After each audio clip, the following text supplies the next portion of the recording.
Oh, Well, good evening. Everybody.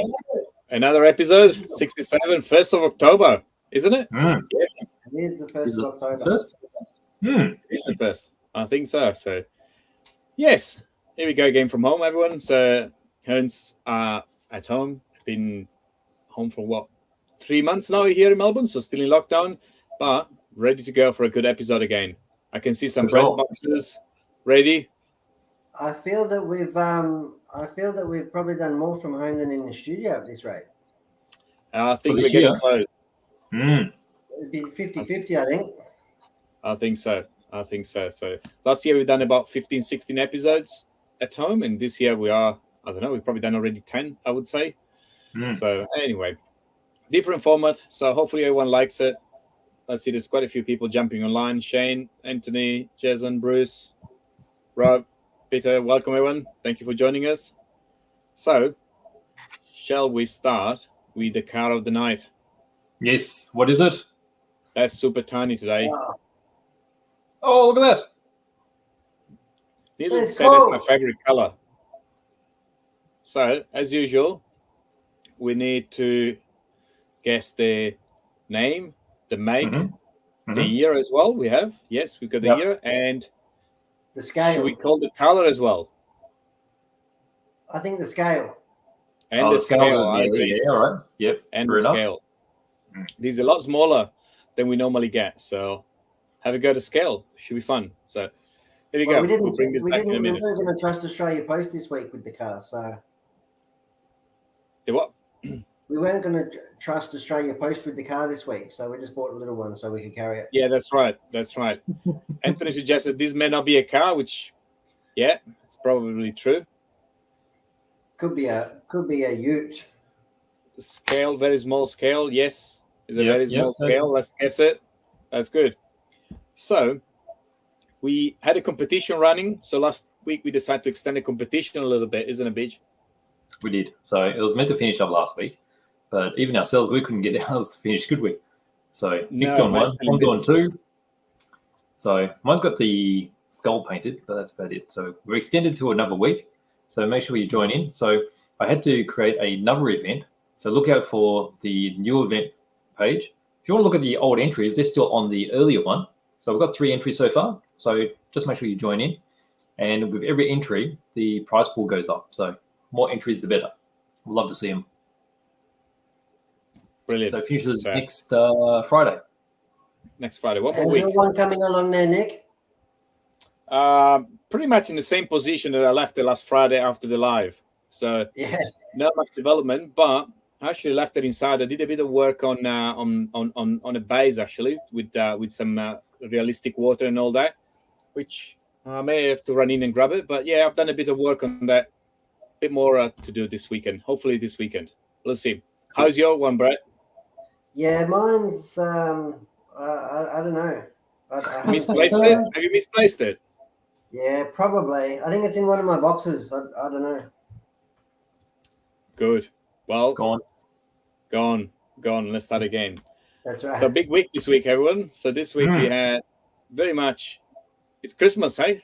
Very much. Feels like Christmas. Feels like Christmas. So we received about 600-700 Tamiya kits. Huge restock of Tamiya. Probably similar number of Bandai as well. So much Bandai. Yep. And there's a lot of new stuff and also restocks. Yes. And Brett received how many thousands RC cars? Oh yeah.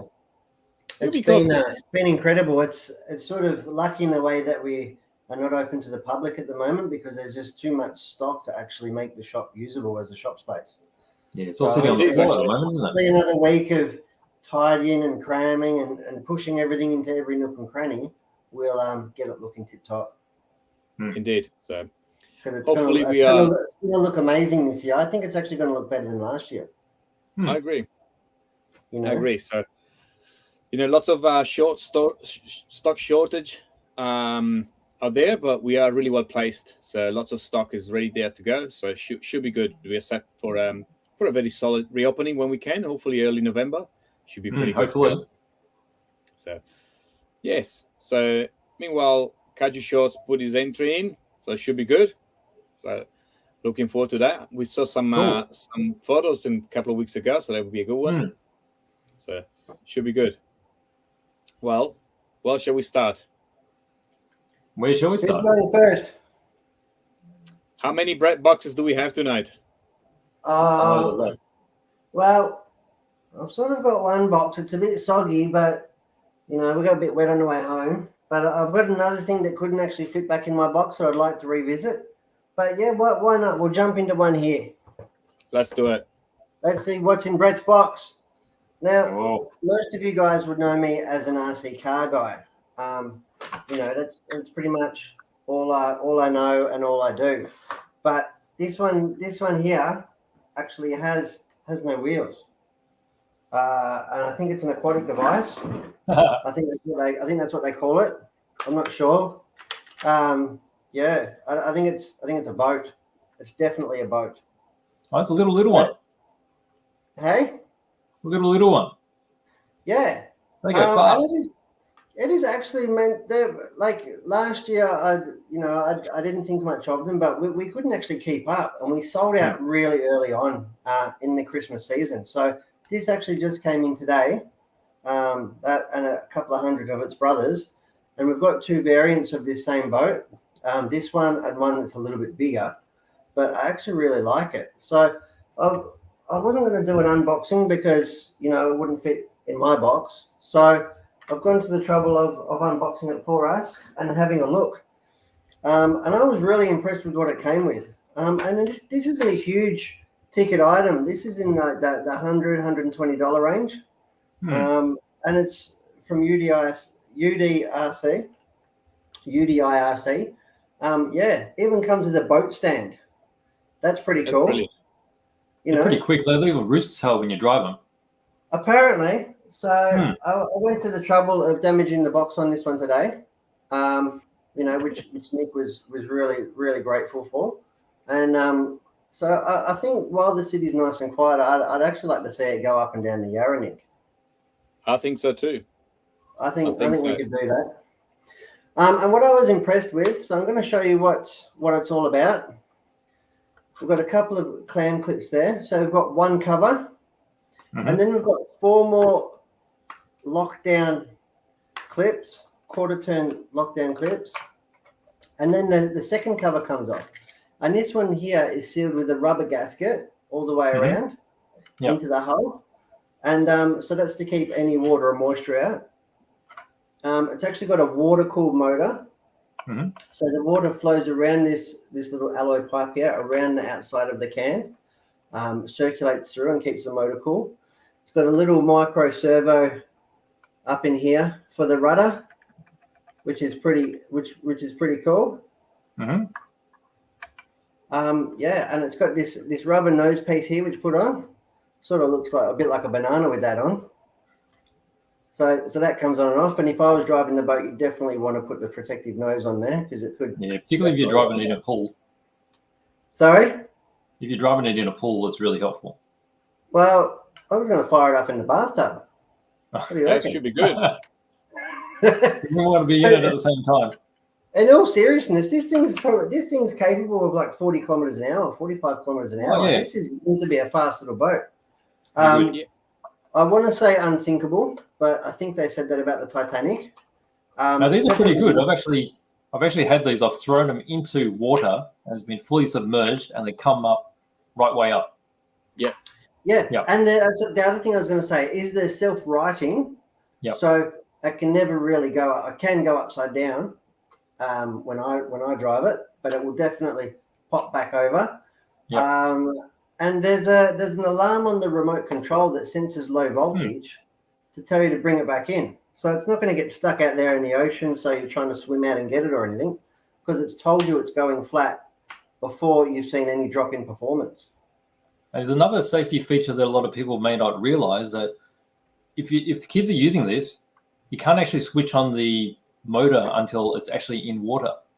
So the kids can't cut themselves. So you can't chew on the propeller. So if you look on the bottom of the hull, you might see a exposed screw. Yep. And once the water is in there, it'll connect the circuit from that screw to the the prop shaft, and that's the only way it'll work. So if you're trying it out while it's out of water and you think, oh, it's broken, it's not working, that's because it's not in water yet. Yeah, and we did actually have a few phone calls on that last year, didn't we? Oh, I've got this little boat and it's not working, and put it in water. Oh, it works. Yeah. Yep. So this is really cool. I'm actually really impressed. I actually didn't think that you'd get much, because $120 doesn't buy you a lot in the RC world these days. But this is actually a really good little jigger. What else came in the box? So it's actually LiPo powered or lithium ion powered. So it's a high power little battery, 1100 milliamps, which doesn't sound much, but it's only a 380 size motor, small size Mabuchi motor. So it doesn't have a lot of weight to pull. Probably only weighs like 250 grams. Another thing I found inside the box. Look at that. Spare propeller. How good's that? So it's obviously designed to have a little bit of wear and tear. And then we've got a simple USB style, and USB because that's the port that it plugs into. Style lithium ion battery charger to balance charge your battery. Now, it's not going to be a fast charger, but it's still only 1100 milliamp battery, so it probably only take like an hour or two to charge up. So really cool. And the transmitter for it, I mean, obviously it's going to be unique because it's got a low voltage alarm and that sort of thing, but it's actually like it's a big size, it's a big decent size remote. So I've never had the chance of driving an RC boat, but yeah, I'm looking forward to giving this a crack. You will this time. Four AA batteries in the remote, which is really good. Not 8, so it's a little bit lighter, and I'm sure it won't use much power. So yeah, so this is the UDI RC boat. Yeah, it's a cool little thing, and that's what's the cat on the top of the box? Sorry, is that a talking box. What's the cat on the top of the box? Yeah, I might have got a bit excited when I saw the boats and got the knife and got the blade out and went, I was talking. I'm going to put a moustache on it, I think, and turn it into a mouth for next week. It can be a talking box. Exactly. Excellent. It's Brett talking box. That's right. I can put lips on the box. That's it. Classic. There we go. So that's what's in the box this week. Good. Cool. Well, as I was preparing tonight, I found a couple of things that are quite interesting, actually. Let me put the big screen. I don't know whether anyone is familiar with this kind of stuff here. I see. This is one of my old pipe for when I was racing 1.8 buggy. So this was on my Berganzoni, which is actually in bits up here. And I started restoring that 1.8 buggy. But this pipe is an OS pipe. So back then I was using OS engines. BJ is quite familiar with those engines. So I had the OS speed. Yep. I had a couple of those. One is actually in the office, I think. And this was the 2060 pipe, which at the time was probably still is one of the most competitive pipes, I believe. 2060, 2090. There's some competitive pipes. And as you can see, once you start racing a little bit, they get beaten up. This one had a couple of dents here. Where are they? Well, the OS 2060 pipe was so popular at one stage that they couldn't make enough of them in Japan. So they actually started getting them made in Italy as well. That's right. And I think from memory, there was a difference. The Italian one had a bit of a reinforcement on the nipple there from memory. You could definitely distinguish the two different ones, wasn't it? You could. They came in different packaging. Had the same EFRA number on it, but there was a weight difference too. The Italian ones were a little bit heavier, but the internal baffling was all the same design. Yeah. That's right. So I thought it would be interesting. So I miss actually racing nitro. So hopefully one day we can start again. And along with that, I found this one. I wonder if anyone knows what this may be. Look at this guy. This is the best part. And I had the sticker of my Berganzoni. I guess not many people know this brand. It's still around. It's an Italian manufacturer of RC cars. They started many, many years ago. And they're still around doing 1/5 scale. So they do the really big touring car. Or do those or alloy ones, aren't they?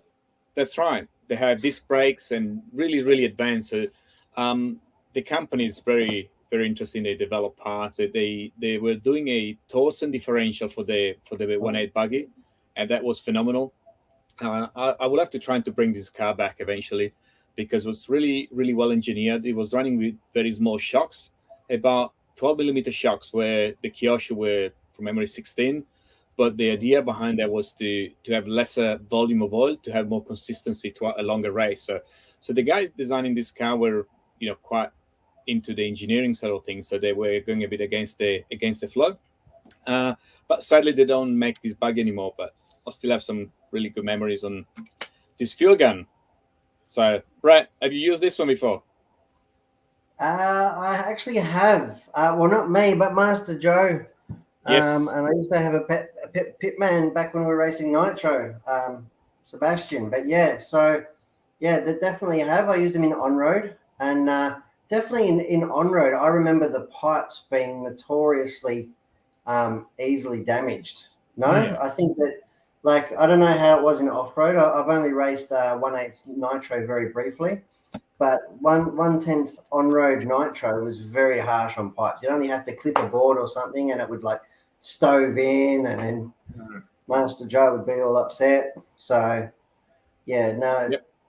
And we'd have the liquid metal there. We'd sort of put it out, or you'd try and fill it full of water and then put it in the freezer. All those sort of old tricks. Try and pop it out. Absolutely. And it's faster once it's dented. Yeah. Yeah, it is. It's definitely, yeah, absolutely. So anyway, so that's a bit of memory lane for me. I found these bits as I was tidying up the place just before starting the live, and my Bergonzoni up there. I will try to bring it back for next week. It's in parts. That would be good fun.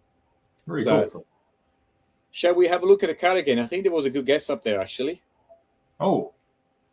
Well, actually, I'm reading this. What scale is the cat? My cat is 7/8 scale. 7/8. Yeah, not quite 1-to-1. Just a little bit smaller. So, I think we have a really good guess here. Who is this guy? Look, we're working with a genius. It's close. It's close. Let's put it back again. Let me see if you guys can see. Not too close. Not too far. Here we go. This is good. So it's got a lot of the details correct, hasn't he? Yeah, reasonably correct. Yeah, there's close enough. But let's see if we can get a bit more. A few things are not quite right, but getting very close. So the scale is definitely correct, and the color I think is also correct. So okay. What have you been up to, Beige? Hey, what have I been up to? Yeah, what have you got, Beige? I've been playing around with some stuff. Show me. I want me to tell you what. So I did show this off a couple of weeks ago. So this is the green stuff, conductive paint. So what's the point of conductive paint, you might think? So the whole idea is, rather than using solid wires for wiring up your circuits, like if you want to do LEDs or stuff like that, you can paint on wires. And it's particularly useful for people who are scared of using solder, or don't want to invest in solder, or are worried about the dangers of a hot soldering iron just hanging around. Well, I've been playing around with this to see how this actually works. And it's really easy. I mean, it's just an acrylic paint. It cleans up in water. And you just got to shake it up. It's quite chunky. It's got metal flecks in it. Okay, so you just shake it up like that. You get the ball bearing going. There the cat. Cat is excited. And he's gonna yep. Yeah. And then we'll just open it up. Uh-oh. All right, so I just got a bit of paper here. And let's see. You see that? You can see it coming out. It's like a really thick silver metallic paint. Okay, like so. And all you got to do is just get a brush. I can't see what I'm doing here. Hang on. There we go. How's that? Mate, I'm a Picasso. Wow. Right, so you just got to paint this on. So what I found is you can't actually paint like normal. You actually have to dab it because it's so thick. If you don't dab it, you can't actually get a reasonable coat. So I've done it a couple of times. And what you end up getting is I've actually masked up something earlier. So I've done this. Okay, so these two lines here, that's this liquid paint. So I just use some thin masking tape, masked it up, just to make it look neat for you. That's the same thing on the bottom here compared to regular wire. So what I did with this part here was I just measured the resistance. So there is quite a bit more resistance from the painted one, but over a short distance, it's really quite negligible. It doesn't make much difference, but it is a lot simpler. Okay, the only problem with this compared to wire is it doesn't have any mechanical strength. So when you're joining it to a component, the component itself needs to get strength from elsewhere for it to stay on the board. So with the plug, which is here, that's actually been super glued on the black section onto this plastic card. And then the resistors are being glued on with super glue in the centers. And then there's some tiny LEDs there. Now, don't know if many people have got experience trying to solder onto chip LEDs, but it's incredibly painful and almost impossible to do. So I've done it a couple of times with my dioramas. Usually I'll melt and break a couple before I get it right. But with these, just one simple dollop of super glue on the back of the LED. So these are 1.5 by 1 mil LEDs. And then the connections are just being painted on freehand with this conductive paint. So if I just connect this up, all right, so I've got a little LiPo here, 7.4 volt. And let's see if I get this the right polarity. Which way am I doing it? Doing it this way? Do Make this. it work, mate. Make it work. Let me see if I can. How's that? Whoa. What kind of sorcery is that? That's a magic trick. You can call me Merlin. All right, so it's amazing how good LEDs are. I mean, these are the tiniest little LEDs, and you can see how bright they are. I've got massive studio lights on at the moment. You can see how bright that is. So if you want to light up your RC car, for example, you want to do the headlights, the brake lights, or you want to do a little model, science fiction, cars, anything. It's really easy to do. So you can see there, all right, so I've got it all plugged in. It's just, you just need a bit of super glue and just a conductive paint and your various components like the resistors, of course. So you have to have resistors with LEDs. But if you've got something pre-wired like the Green Stuff World ones, then all you have to do is just put the ends on and you've got it all working. Simple, easy peasy. So I'm really quite impressed. So what I've also done is I connected up a couple of wires with the paint as well onto bare ends like this. And it works fine. It just doesn't have mechanical strength because as you pull it, actually comes apart. It's quite rubbery. But if you were to super glue these ends down onto a base and then apply the conductive paint, acts just like solder. Works brilliantly. So that's quite amazing. So that's what's blown my mind this week, just playing around with that. And I'm sure to use this a lot more in my builds. So yeah, so that's the conductive paint. So that stuff. Green Stuff World. So do you think if I put it on my fingernails, I could jumpstart a car? You could try. You'll look very very pretty while you're doing it. Yeah. You should put it on your fingernails regardless anyway. That's right. That's right. I mean, it's pretty glitty. Yeah. Glitter. Yeah. So, so I've been working on that. That's pretty much it, really. I should be a bit busier. I haven't really done anything on my other work, like the Aussie M113. I'll probably do some more this weekend. And then, what else is there? Oh, I've got to work on those figures, don't I, for the vignette. Yeah. So we've got photos throughout the week. Absolutely. I took something home actually for that I think I could use in the vignette actually. So this is from Pickers, actually a model railway scenery type product. We've seen this from other brands as well, but this is almost like a little carpet of grass. It's actually really, really soft. And puffs. Let's see if you can see them up. Here we go. And what you do, you peel them off. They've got double side tape, or they've got glue. So you peel them off and put them on your layout to create, grass effect. And these are kind of quite tall, but they're very soft and they look really realistic. Look at this. Well, they've got a lot of body to them, don't they? They are, yeah. They're really, really, really good. A nice color. It's probably hard on camera, but they're not actually you can probably see they're not a single color, so they're quite realistic looking, with that kind of deeper green and a bit of a lighter green, which is typical of wild grass and weeds and things like that. So quite realistic. So very nice. If you do a small vignette, I think this could work quite well. You can put them in corners to give a bit extra depth. So that is a product from Pico. It's typically used in model railway, but obviously you can use it for any kind of diorama realistically. That's cool. So, yes, I can see actually Kajushos has a question here in relation to the conductive paint. Yep. If the paint conducts under the super glue, would it work if there was a wash dripped over the top? Well, I think as long as you've got the paint making the circuit, anything you paint over the top is not going to affect it. So if you put a wash over it, it'll be fine. Now, if you got the super glue and there was too much of it and actually covered the contacts, then it's not going to work because the super glue is going to act like a barrier.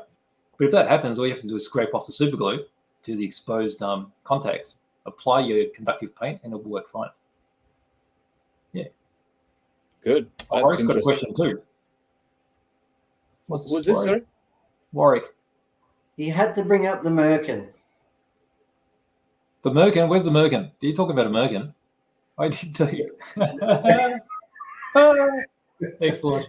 No, I'm looking at his LED question. Nick might be lost, but that's okay.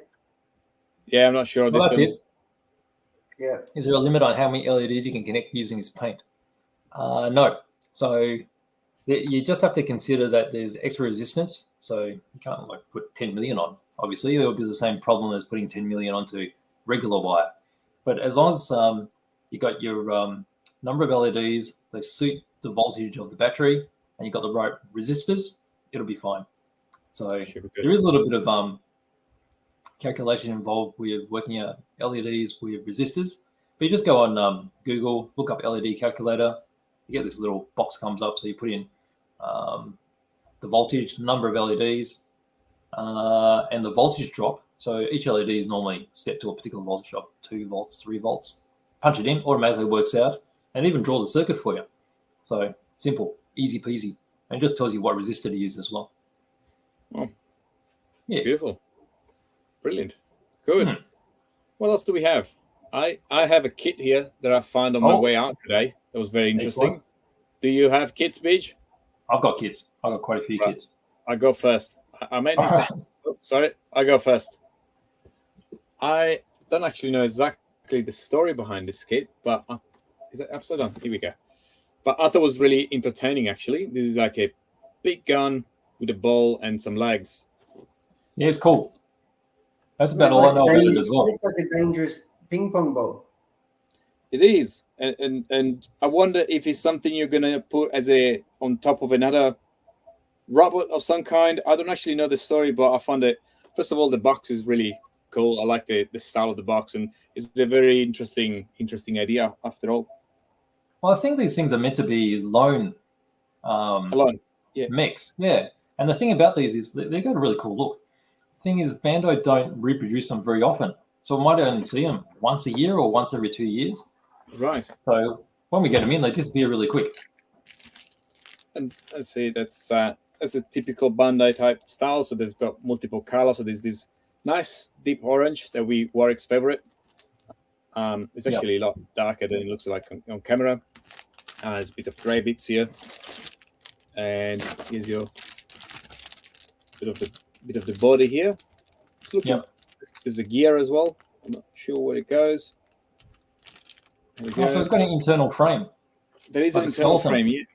Because I think it may be rotating, isn't it, or moving to some degree of movement there. And I guess so, yeah. These are, I guess this could be the legs. Actually, this is not even in a bag. There's some components, I guess, of the legs here. This is unbagged. Very interesting. Yeah. These are 2 big kind of reactors that normally stick out from the back. I think I've seen it just before. Yeah, you can see them on the back. Yeah. Okay, your big reactors there. Oh, yes. So here we go. That's decent size. That's this sprue is actually quite interesting. I forgot to mention. This is our transparent parts. So it's a transparent green. So this sprue is usually 3 colors. So you've got your gray, and then you get this kind of mint transparent green, which is quite nice actually. Very, very well made. Bandai's very good at doing that. That is phenomenal, isn't it? How they get the different colors in the same sprue. It's unbelievable. And I noticed this part here is rubbery actually. So these are kind of rubber grommets really. So these are a protective kind of boot that you put. I don't know even where this goes actually on the arms, on the legs where they like polycaps on the joints. Yeah, on the joint here. See if you can see. This is a rubbery part actually. So very complete kit actually. Interesting. So that was new. I don't know if that is new or not, but that's something that caught my eye today actually, and I thought it'd be nice to share. So yeah, it's good. It's not particularly new, but it's a really good kit and very popular kit. Very good. And what do you have there, Bidge? I've got a number of things. I reckon. Let's see. Let's pick this. I reckon this is pretty interesting. Ooh. All right. So this is the Toyota 2000 GT. Probably quite well known for its depiction in one of the James Bond movies. Can't remember what it's called. It's the one where they're set in Japan. Sean Connery. Now, because most of it was filmed in Japan, the Japanese wanted to show off their latest technology, and their best car at the time was this particular car. But the thing is, Sean Connery couldn't fit in it because it's too tall. So they made a one-off convertible of the 2000 GT just for the movie. So that's pretty interesting there. So this is part of Hasegawa's high-grade collector series. Now, they haven't released anything in this series for a long time. What they did was they'll get one of their standard kits and they'll add some metal details. And what they've done with this is the engine details are all white metal and photo etched. So you'll see them here. Can you see those? All right, so you can see all the photo etching here. Got all this white metal components here for the engine. Looks like there's some resin parts there as well, and some wiring as well. And then when it's finished, you can just see how good it looks. And it's a 24 scale kit. So that's pretty impressive. So I thought that was really good. Now, while we're on cars, does anyone want to see inside it? I think so. Yeah? Show us what's inside the box.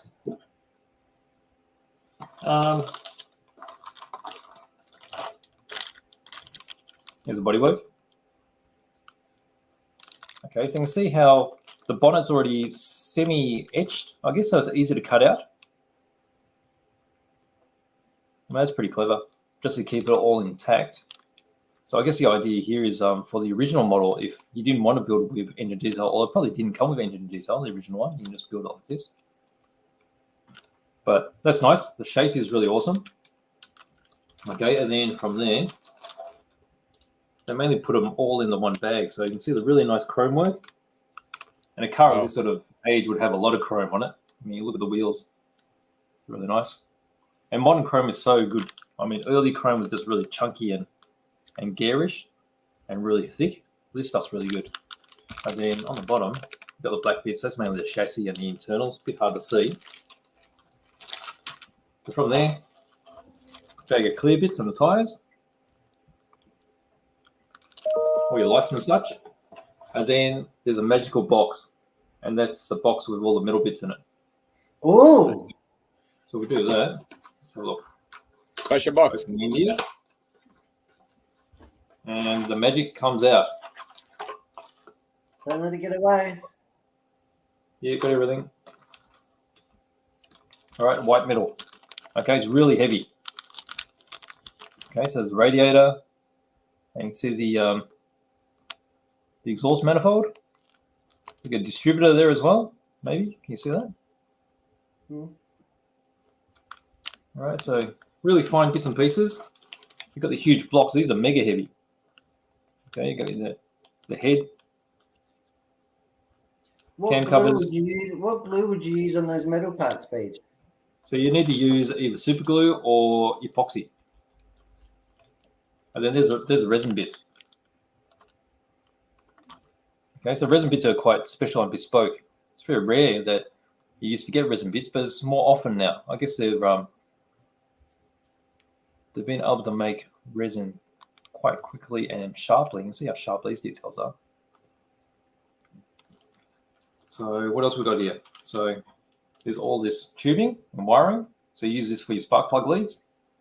And you got the thicker one for your radiator. This is nice. Got some photo etch stickers. So they're for your mirrors and all the little badges. And then decals, you actually got wood grain decals. Wow. And then we've got, actually there's quite a lot of photo etch. It's quite thick stainless steel photo etch.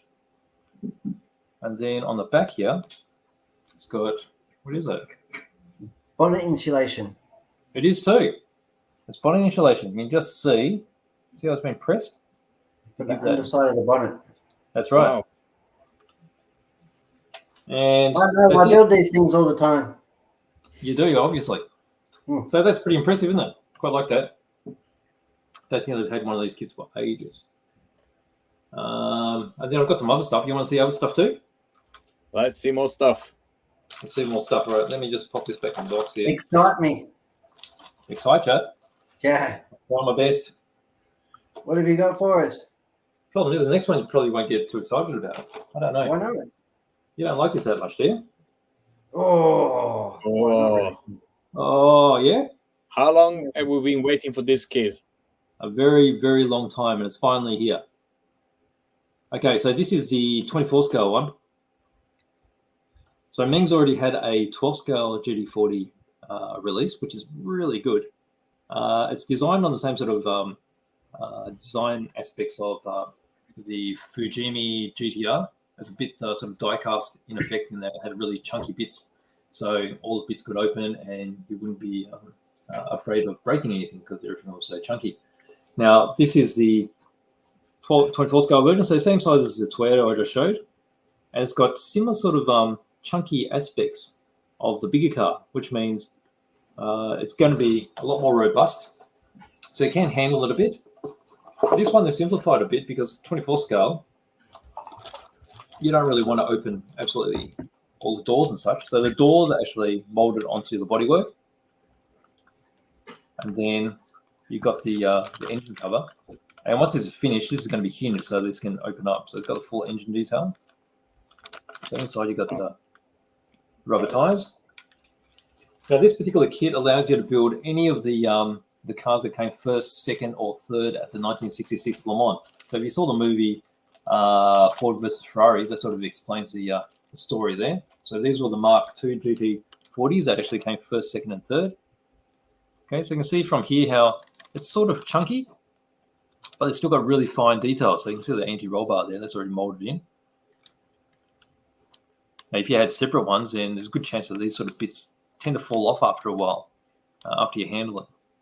And then you see the top arms are molded as well, and they've got the large hole. So that once you've got your uprights on it, the steering will actually work. Okay, so your chunky bits there. Got a huge selection of clear parts, and they're really crisp. Okay, so you can basically see me through this. They look very thin, actually. How thin. It's nice. Okay, so you got all your headlight covers and the rear lights as well. Got the seats. The seats have got that. What were they? I mean, they look like rivets on the seats. They could have been rivets, but they're all there. I think it just would have been like machined, like swirled alloy. Oh, really? So they're there as well. Let's see. I'm trying to pull this out. This big chunky bit. Okay, so you got these all the interior bits, mate. The suspension. You got all the arms and struts. Get your dashboard there, and then various parts of this looks like disc brake cooling and insides of the door panels. There's a front bonnet there, and then this one's all the engine bits and the wheels. I mean, the wheels are really nice. Okay, so you can see how much work is going to be involved in this. And it's really clean. You see there's no flash at all. Everything is really crisp. And all the locators, you see all the locating holes, actually pretty chunky. So that's where I explain how it's sort of easy to sort of fit together. So the engineering sort of designed to be easy to put together while being tough at the same time. And then with the decals, so you can see that full set of decals, you can do all the cars. So you got your number 1, number 2, number 5. So you can either do the golf colored one, the black one, or the sort of champagne goldy one. On the back here, don't know if you can actually see, they're probably all bunched up together. There's some photo etch. I'll get that separated. Oh, here we go. Got your photo etch there. Just the bottom there. Okay, so it's got belt buckles. This is the actual seat belt material. And then there's masking as well, which is really handy.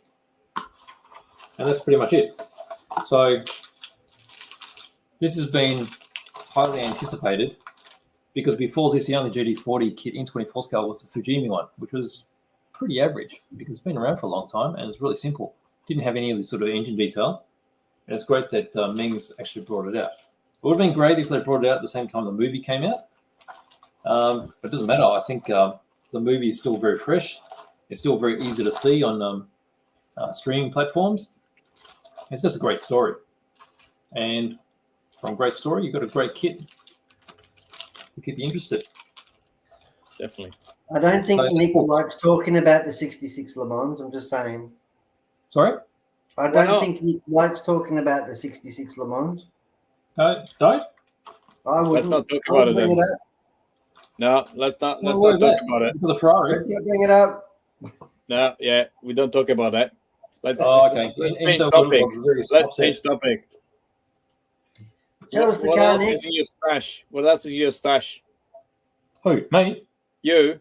Have you run out of stash? No, I still got more stuff. You want to see more stuff? There. I thought you had a very special edition. Oh, let's put it in big screen. That was my favorite edition. You took it today. All right, so this is a new series from Bandai. What do they call it? They call it something Gun Lady, I think. What is it? Girl Gun Lady. So it looks like Bandai's aggressively chasing Kotobukiya with their sort of girly kits. So Kotobukiya have had their frame arm girls and their Megami device for a long time. They've been fairly renowned to have very, very good and natural joints because these are basically action figures that you put together. And you see them quite often used in stop motion animation. And so Bandai's decided to bring this series out. Now, the idea behind these is the girls are meant to be accessories to a gun. So they've also got gun kits as well. But I don't know if the gun kits are going to be available in Australia because it's a bit sus carrying around a model gun here. But she's meant to be the sight. So let me see. Does it show you here? Oh, there you go. No, wrong one. This side. Okay, so there's the gun kit, and then she's standing on the back and she's meant to be the sight. Look at the size of that gun. Yeah, it's full size. That's ridiculous. Yeah. So you can see all the different sort of poses you can get. And then, of course, there's the different face plates. So similar sort of idea to the Kotobukiya kits. Sure. And there's obviously a huge market, so they felt they were missing out, and so they produced this series. And they've also got another one called 30-Minute Sisters coming out. All right, so if we have a quick look in here, I don't know, I guess there's some blue bits, a bit hard to see. And then you find the interesting bits. All right, here we go. What have you got? You see the face plates. Okay, a super bright orange. It's actually a fluorescent orange. And then you got the stickers for the eye stickers, aren't they? Yep. So you got different eyes. Yeah. So rather than painting them, you just stick them on, looking in different directions. So again, you could use this quite easily for stop motion animation, or if you just want to do toy photography, change expressions, change the poses. And what else is there? All right, and there's a variety of hands as well. Okay, so similar idea. So you got 3 pairs of hands. Just do whatever sort of poses you like. So yeah, so there you go. So that's the what's it again? Gun Lady Sister, was it? Something like that. So yeah, that's sort of a bit special. classic sort of animation type face design. Yeah. Brilliant. And I have here on this side Yeah. the Kotobukiya. What the hell is that? This Is that personal collection? It is. This is personal collection. She's not quite finished, but just to give an idea, they actually really well made. Put all the clothes on her yet, Nick. No, I've got a finger in front. It's okay. So anyway, eventually, she will look like this. Lots of armament on this one. There's lots of things to attach to the legs and to the arms. But one thing, as BJ was saying, these have the articulation, even on the legs, the fit, you can see the amount of articulation you can have. Actually, sorry, wrong side. Here we go. You can actually articulate virtually anything, and you can actually break it too. There you go. And then these are pretty spectacular too, because you can bend the legs all the way back, right? Yeah. So that she's kneeling. Oh, stop it. Yeah, look at that. She's looking at you. Yep. Yeah, it's the guy on the bottom there. Yeah. She's got a mask on too, so she's been living in Melbourne. What? Yeah, she just moved. She just moved to Melbourne. She's got a mask on. Yeah, absolutely. So, got a Wookiee kit. So Really they cool. work out at about 12 scale. So you could even use them in like an RC car. Yes, true that. For that will fit very well in a rock roller or on a drifter. Actually, in a drift car would be really good. Yeah, that would be cool. Absolutely. So, and talking about RC, actually, I have. I was going to touch on this Hearns workshop. How is it called again, Brett? Recovery tracks. Recovery tracks.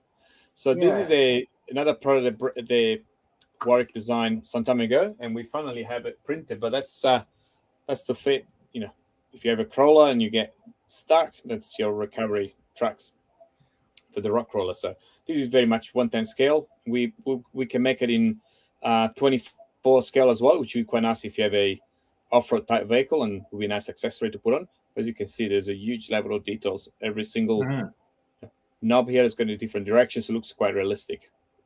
And they stuck well, so fully designed by Warwick. And, can you make it in 8 scale as well, Nick? So next time I go to the buggy track, because I haven't had much practice lately, I can. Yeah, we'll get a crane for that to rescue, or a drone. I can get it from the big puddle on the infield. Yeah, that's it. So these are sold in a set, and quite nice little add-on for your crawler if you do so, or even for your little diorama or 24 scale, even probably 35th. I guess we can do 35th scale as well. So, and yes. So what else? Show us the little car, Nick. Little car. Yes, we forgot about the little car. So, I think we got the scale and the color. So that's a 187. It's a pickup. I think the make. I don't think we're right yet on the make. The make's not right. If does it give it away? No, that should be okay. Let's see. I can't go any further because I'm going to give it away otherwise. But we can go this way. We'll get some more guesses. Let's get some more guesses. Very good. Did you end up taking home that special kit? Oh, the special kit, you mean? The mega special kit. Oh, this one. Yeah. The mega special. You ready for it? Oh, dear. Oh, very, very special. What is it?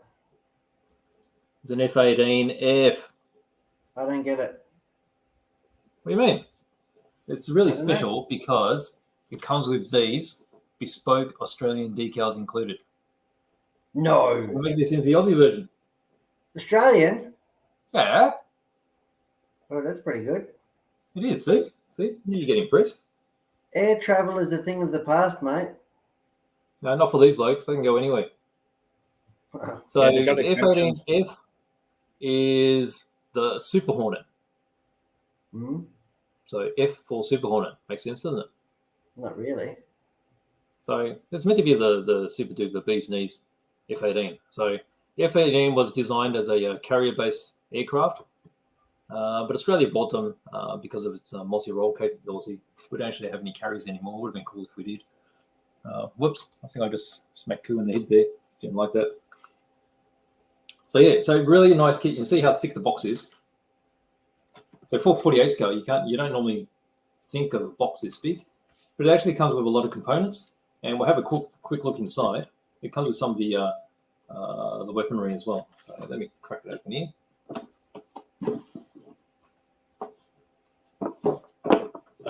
All right, so there's the decals that you give you.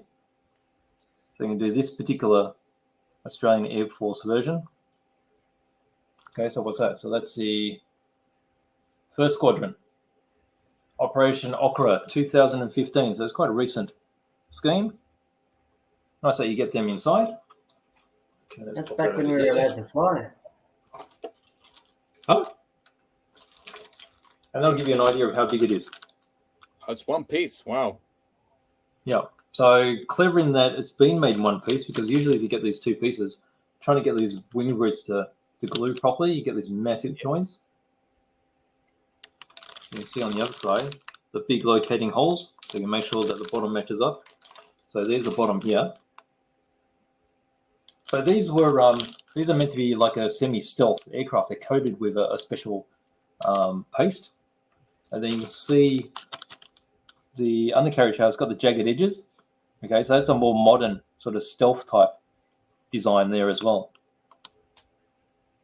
And you can see the texture of the molding too. It might be hard to see on the camera. It's actually a very matte finish. It's been pre-textured. So I guess that gives you the impression of the really rough coating that's on it. So you've got that. Let's see how big, massive, chunky all these bits are. So this can be built with the slats open or closed, also with the ailerons as well. And the rudder moves after you've built it as well. Okay, so you've got the big intake tunnels. And then over here, you can see all the intricate details of the undercarriage wells. So you can imagine when they've got the wheels down, how many bits and pieces they actually just got floating around in there. Wires and a bit of a rat's nest. And then you get into control surfaces. So you can see how Meng, just like the GD40, really clean, really nicely molded stuff. Over here you can see the pilot. So the pilot with the separate head. Okay, so these bits, you got two sprues there, exactly the same. So you get this side the same. Okay, so you can see how many pylons are on this. So these are mega loaded full of weaponry. Some of the undercarriage wheels there as well. You got the cockpit tub. You can see how that's been molded. It's quite nice. Multi-piece. So the frame for the canopy there as well. And then there's a whole heap of these sort of weapons. So I think that's a anti-radiation guided bomb, maybe. I don't know. I'm not quite up with all this sort of new stuff. This is probably some kind of air-to-air missile. So this sort of sidewinder looking thing. So it's good that all these sort of come with weaponry now. Hasegawa used to be the standard before, and to get weaponry, you had to buy it all separately. It was never included. And there you've got the wings with all the holes for mounting all your pylons. Oh, it doesn't end. So there's some more weaponry. The really nice clear parts. So you got your one piece, really hard to see there actually. There's a canopy. It's really clear. It's that clear you can't see it. Look at it.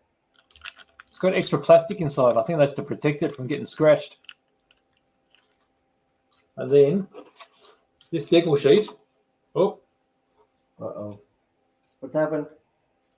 Oh, the bag's open. So some bits fell out. That old chestnut. So, might as well have a close look here. Right, so got this sheet here. I reckon that's for armament. Look at all the stencils that are on it. I mean, you're going to spend weeks putting on these decals. All right, so you got that. And then if I take off this protective sheet, this will be how nice all these are. Wow. 10 million decals there. That is a lot of work. It is. All right, so it's really nice. I mean, these small nose steps and other stencils just add to the whole impact of the kit. Now, what else was in here? There was I've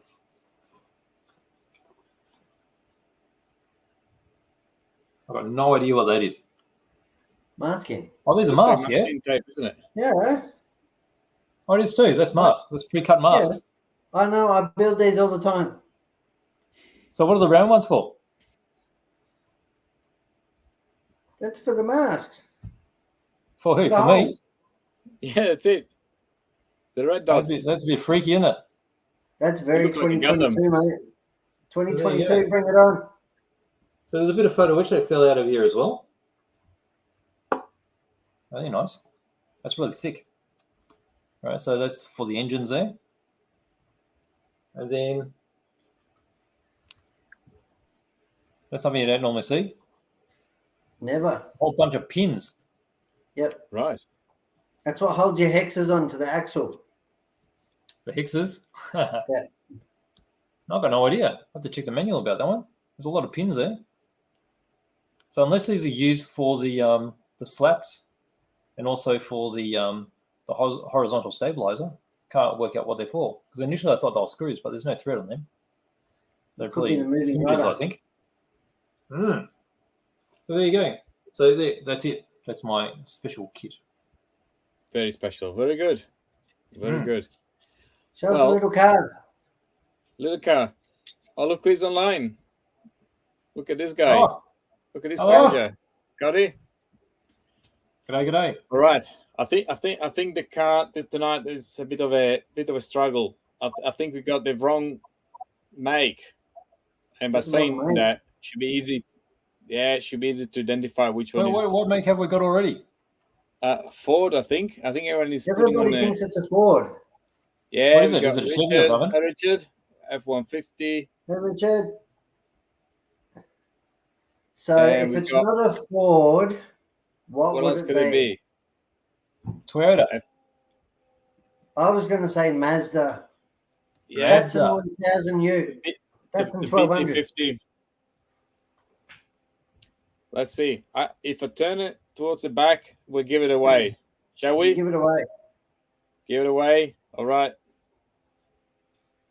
Oh. What does it say? Hyundai. Shane's close. Let's see. Let's see. I'll put it away. I can't see it. I need my mag device. Oh, here we go. I think we have it. So it's definitely a shave. So we have the mag. So it's 187 Chevrolet pickup. And what do we need? Getting very close. Here we go. Yeah, I think we have it. And it was a light blue, I think, mentioned above. So that's 1965 Chev pickup, step side pickup in light blue. Right. Really cute. So this just arrived again this week. So that's a 187 specifically for Model Railway 00 scale. And it's from Oxford, British manufacturer. They do all these little cars. They do some, let's see, here we go. It's actually die-cast metal. That's die-cast metal, actually, yes. So compared to other brands like Burkina or I think Viking, they do them in plastic. These ones are definitely metal, which is quite nice, actually. And considering the size, the detail is just impeccable. It's really good. Really well painted. The quality of the paint is quite good too. There's no chips or little bubbles or whatsoever. So very well painted up. And it got the Chevrolet writing on the back, lights and everything. Off you go. Very good. What else do we have tonight? I think I've run out of things here. Well, I had another box to show. Oh, do you? Yeah. I couldn't thought we were done. No, the box is relentless, and it's something that, like you said, we're all taking a walk down memory lane, and me and one of our good friends of Hearns hobbies, Aaron Defina, we actually went out and had a bash last weekend. Did you drive the car as well? Yes, no, we drove the car as well. So, and he and I were both surprised. It's the first time I've actually had this little bullet out of the yard. We were out of my front yard. We were both surprised how capable and how good this little thing is. So, like I said, I couldn't quite fit into my box. The box that this needed to fit in, I actually left at work today. So, because it's still from last week. Yeah, from last week's box. So yeah, so this little VRX bullet, we went to a local BMX jump track, and we gave the kids a bit of a hard time, and we were launching this thing around, and it was really cool. So we went out for a bash, and this little VRX bullet has had about 20 to 25 batteries now. I've sort of lost count, and it is still going strong, not making any undue noises. It doesn't have any leaks. Nothing's broken or bent. It's been really impressive. So yeah, the VRX bullet is really getting my getting my heart. Looks good. That's it. We're going to take it racing. I've got some pro stickers on its way coming for it. I've had some VRX stickers made from our good friend at J Spec Stickers and Designs. You can see it's still completely stock. It's got still got the nickel metal hydride battery in there. Still got the Tamiya connectors intact. The only two modifications that I've probably done to it are this little wire here. I've taken it out of the servo, the positive wire, and I've hardwired it into the back of the battery. So I've soldered that in. I don't know if the little camera can pick it up. The tiny little wire there. And that is a trick from the old days. I think I've touched on that before. And that's improved the steering response and the servo capabilities tenfold, which has been really nice. And I've also put a 29 tooth pinion up there. So we've gone up 6 teeth, got it down to about 7 to 1. And when the tracks start opening up, hopefully in here in Victoria, the next sort of month, we can go out and have a practice at least. I'll be keen to see what this little ready to run buggy can do. Cool. So that was one thing we went out and played with. And at the other end of the scale, I also we took the it brought tears to my eyes, realistically. But we took out the Hot Bodies, the HB Racing E819 RS out, and basically tore the place apart. This thing has got so much power and is so strong. On the big open track, you don't really notice it, but on a mediocre or like a confined space, it absolutely just destroyed it. It was shooting out clumps of glass, clumps of grass, rocks, and small kids were just flying out the back end of it. It was fantastic, you know. Did you stretch the chassis? Well, I've sort of got to take it into Warwick's and workshop and get it to sort of touch it up a bit. Oh, I only did like one or two jumps on the BMX track, and because it was pretty much flat landing from 3 meters up, it wasn't very enjoyable. It was quite painful to watch.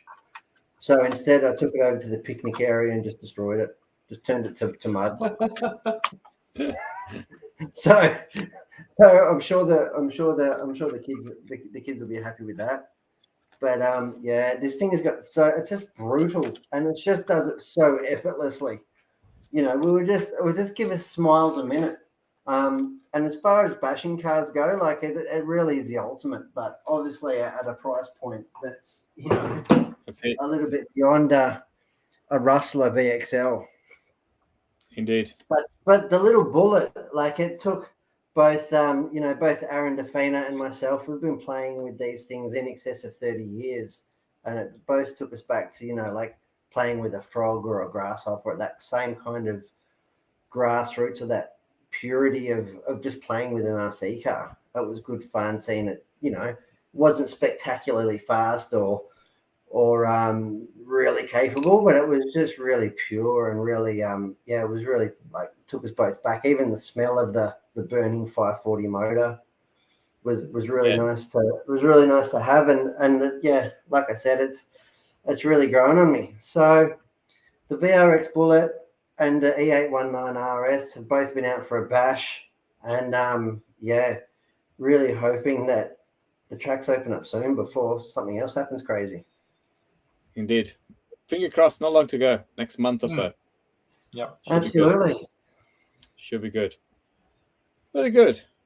I think we've covered everything tonight. Absolutely, we have. I think we covered lots of things. A lot more to come next week again. What is Warwick is suggesting to put a 2K clear on that chassis. Yeah. Maybe we could do that. We'll bring it to Warwick. It will cover that for you. And so we're going to get ready to play with the boat, are we? On the Yarra. On the Yarra, okay. What do you think? I think so. Why not? No problem. I think we could play with it on the Yarra. We could stay on the Princess Footbridge and we can just zip it up and down. Can we cross it? Well, we'll be safe. We'll have masks on. The mask, the boat's going to keep the mask as well. Well, it's got a mask on. I don't know if it's been in the Yarra for like 5 minutes if you want to touch it after that, but hey, let's go. We'll try it. I'll just hose it down. Hose it down. Good. All right. Nice. Brilliant. Well, so just a recap, we still have the competition, the vignette competition going. So if you're working on something, just make sure you drop some progress photos so we know that you're working on something. We'll make sure to wait for your entry at the end. Yep. What else we have? Lots of videos going out, one every day, tutorials, unboxing, all kind of things. So that's still carrying on. So jump on the YouTube page. You see those coming out daily. Quite a few posts. So we're trying to keep up to date with new products, tips, and tricks. So just jump on Facebook or Instagram or so. Just comment. Let us know what you like, so we can, I guess, even produce some tutorials. So if anyone is working on a project, it will be good to share that, so we can share it to our pages. And what else, Paige? Brett? Well, what else? I guess particularly you can sort of look forward to the series we've got going on every week. So today we have the build of the classic kit, so the Tamiya F4B Phantom build's still going. And then on Sunday we have the build of the Grand Prix 3D RC car. So we've got the next episode coming out on Sunday for that one. But every day we've got a new video. So let us know what you'd like us to do. Quite easy to do any particular custom video. I mean, Brett's done quite a few videos, RC stuff. Nick's even done a video recently. It's coming out soon. I have. And then, of course, there's Marlon. And Tom's done some videos on the Mini Z as well. That's right. So there's a bit of stuff coming. So it should be good. So keep following through the week, coming through. Looks like next week we may have a super mega duper custom holiday buggy. We'll see. All right. With some special wheels. We'll see. Finger crossed. If the grasshopper or the locust machine is anything to go by, I'm sure that the holiday buggy is going to be insane. I agree. So for sure. Very good, everyone. So, all right. Thank you for joining us once again. Have a good weekend, and we'll see you again next Saturday night, 8 p.m. Fantastic. Sure. Thanks, guys. See you guys later. Thank you, everyone. Thanks for having us. Stay safe. Bye-bye.